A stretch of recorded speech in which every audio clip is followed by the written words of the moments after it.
Hey everyone, welcome back to A3. Week 17 in the NWSL is officially upon us because it kicks off tonight. Angel City taking on Orlando Pride, 10:30 Eastern on CBS SN. We've got match of the weekend on Saturday, Bay against Washington Spirit, 4 p.m. on CBS. That game is at Oracle Park. We just chatted with Joelle Anderson to get hyped for it. And then on Sunday, a doubleheader on Paramount Plus. Houston Dash for Seattle Reign at 7, and then San Diego against Racing Louisville at 8. So you got to get those double screens going. But across this weekend, big matchups, a lot of playoff implications because the standings are so tight. We are going to talk about it. But Jen, when you look at the slate of games, what matchups do you have your eye on? I think the Seattle game for me is going to be huge. Seattle, Ooh. Houston. Yeah, I think, look, Seattle off the back of a really hard time, I think. They blew a 3-0 lead against Chicago, first and foremost. And then obviously the derby against Portland, they lost 4-2. And they scored early in that game, but it just became a little bit chaotic. But for me, I think Seattle have got a lot to lose this weekend. I think Houston are just off the back of a good run, 2 wins back to back. That they've not done that in a couple of seasons now, and I think they're finding form. This is a game that I have no idea where Laura Harvey's head might be at coming into this, just because defensively, if you're Fuming a little bit. if you're Blowing now. how many goals? 7 goals over 2 is a lot to concede. So I think, but look, any game you're watching a team, or if you're in a team, you're up 3-0. To go out and get a tie from that and not get the win was huge. So I think this is a big game for Seattle. I think they're in an okay position, but if they could slip, and I think we talked about this, and I think you guys will have more to say. But this is an important point in the season where teams will start to climb or slip. That's the way the ladder is going to work, and there's not a lot of difference at that part in the table whatsoever. So for me, that's definitely one to watch. I think Houston of some period they're going through, getting points, climbing, doing really, really well. I don't think many people really expected that coming into this past couple of weeks. So that's a big head-to-head, and I can only imagine in the Seattle locker room what it's like day to day. They're going to be fine-tuning details, and not even that, maybe looking at fundamentals. How do you manage a game? They're scoring goals. That's not the problem. The problem is how many they're conceding. So for me, this is a huge weekend for Seattle. And Seattle scoring goals without players like Mia Fischel, Lynn Biondolo, even on the pitch, right? If you think back to their game earlier this week against Chicago, it was other players, Jess Fishlock, Adamas, being key cogs in the attacking wheel for Seattle. You're exactly right, though. I'm not worried about them on the attacking end of things because of the reinforcements of Fischel, Biondolo, Heitema that can come in. Heitema had a great game.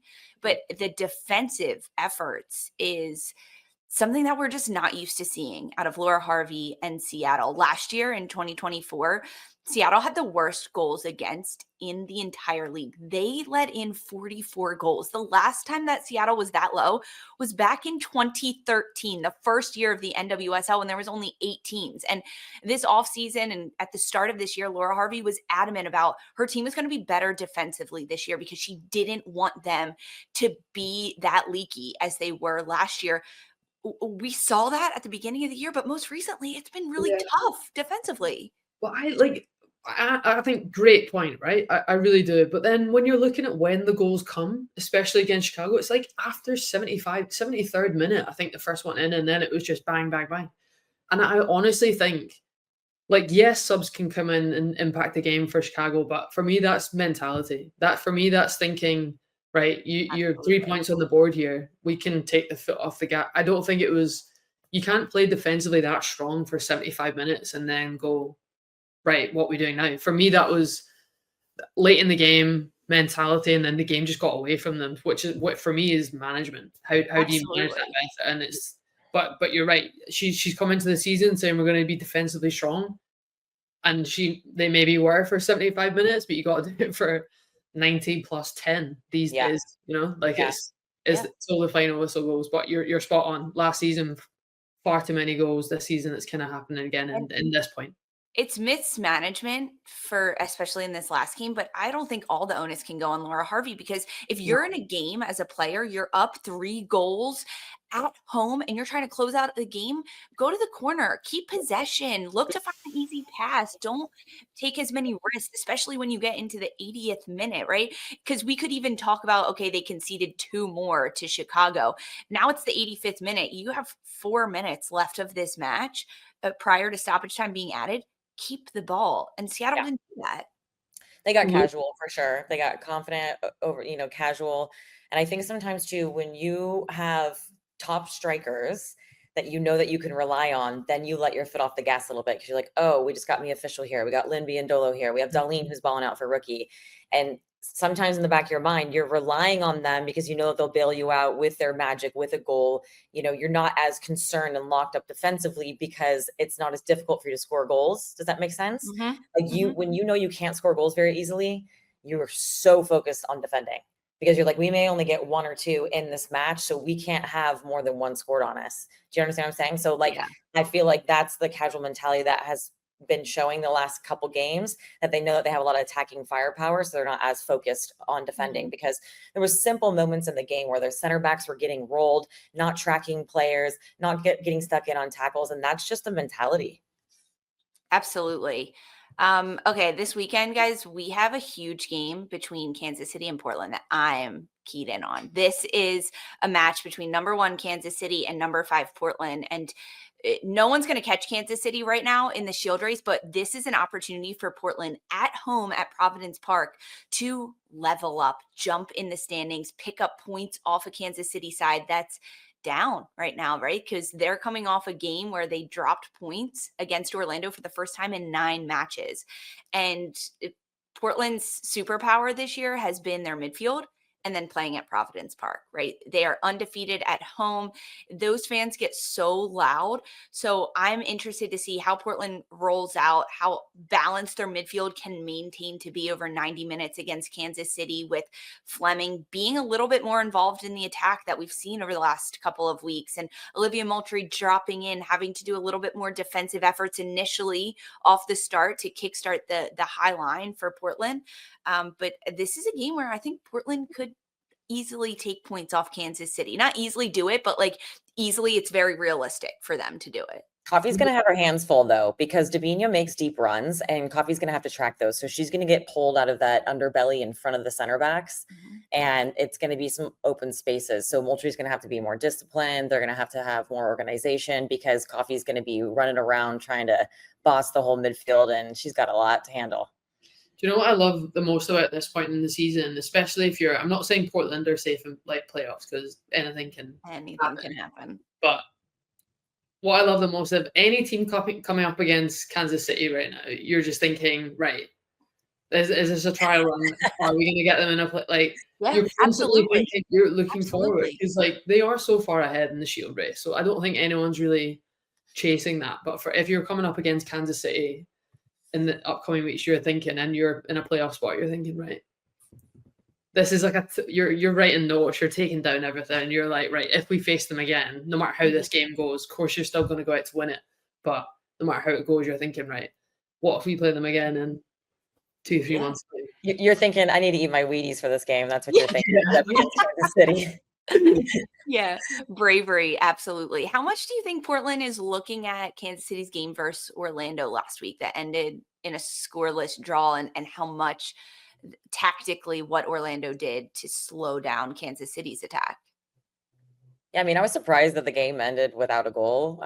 2 top sides that are known for goal scoring. I think, we'll get to this a little bit later, but Banda coming out really took the wind out of Orlando's sails, and they didn't really know how to adjust from that period. So we'll see how they look moving forward. But I don't know, Kansas City, you know what happens when you're a baller team like that?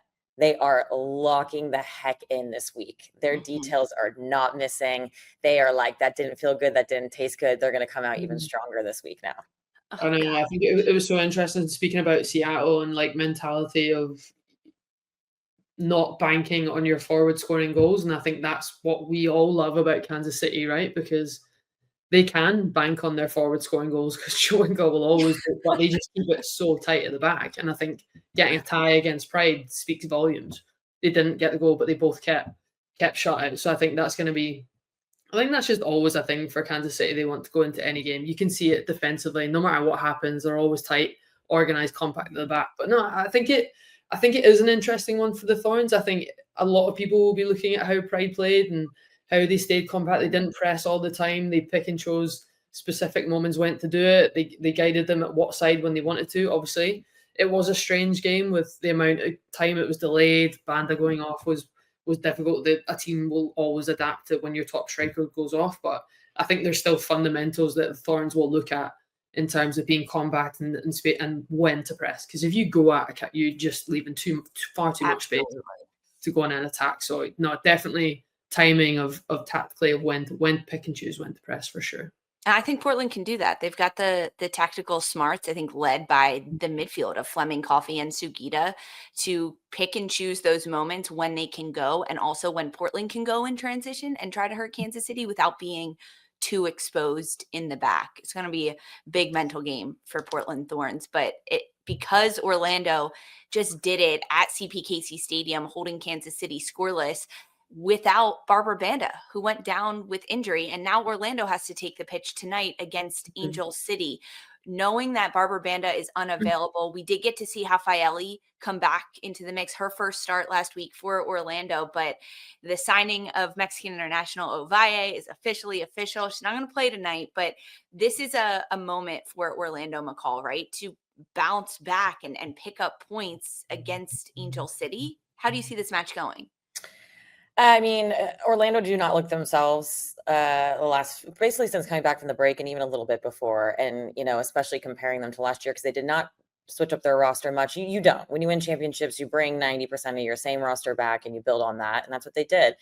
But, chopping down the numbers, last year they got 18 wins and 60 points.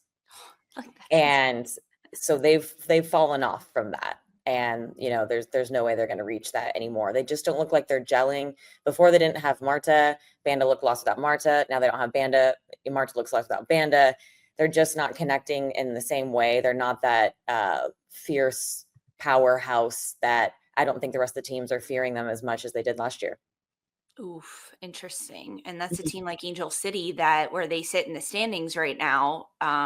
It's a moment to maybe pounce a little bit on what Orlando is not doing on the pitch. But the standings, guys, are so tight. We are going to talk about it a little bit later. But at this point in the season, week 17, it is a moment every single week for teams to either climb a little bit more or potentially slip in these standings. So if you look across the league, heading into week 17, who has the most to lose this weekend, McCall? The most to lose in terms of positioning in the standings?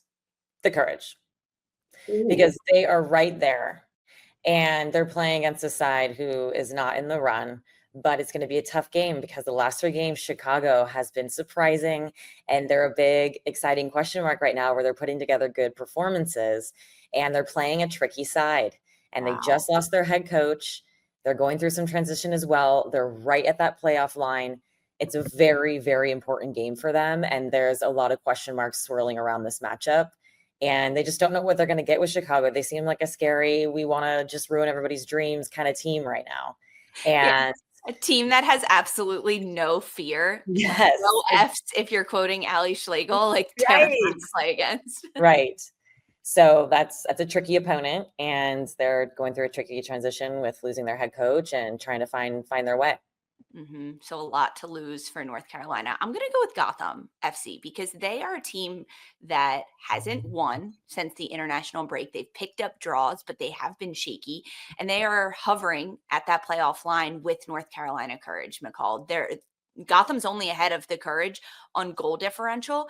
But if this week Gotham doesn't pick up 3 points over Utah, that to me is going to be a turning point in the season where Gotham will start to slip below that playoff line. That's when trouble comes in. Gotham now has to start treading water, which we've been seeing them do since the international break.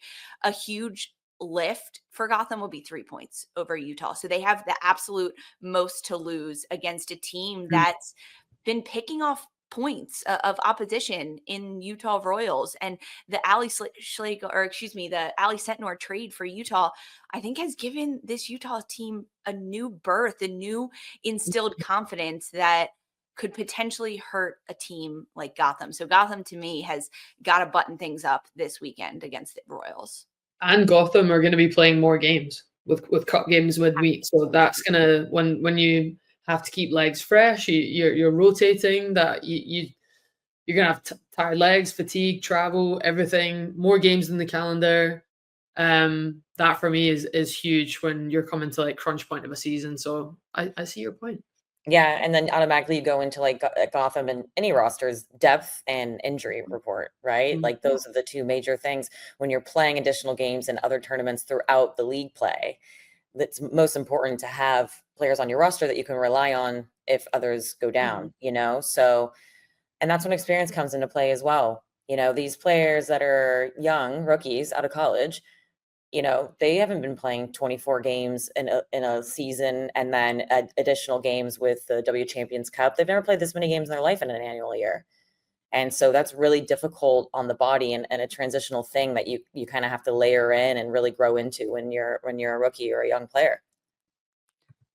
Absolutely. And with Gotham being at home against Utah, they have to pick up points. They absolutely have to. Jen, you're sticking with Seattle, right? Right? Yeah. The team that has the most to lose. I just think they're sitting in sixth on 25 points, and look, we've spoken about how close it is below that, but I think based on current form and who you're about to play up against, Houston, and the form they're on on a contrary basis, I just think it could slip. So it's a big weekend for them, and a weekend that you would look in any other calendar and look at Seattle, no worries, you'll pick up points there. But based on both forms, I'm like, alarm bells a little bit. I'm a little bit worried. Guys, that's what makes this league the freaking best in 100%. the absolute world. I can't keep up, but we're doing it.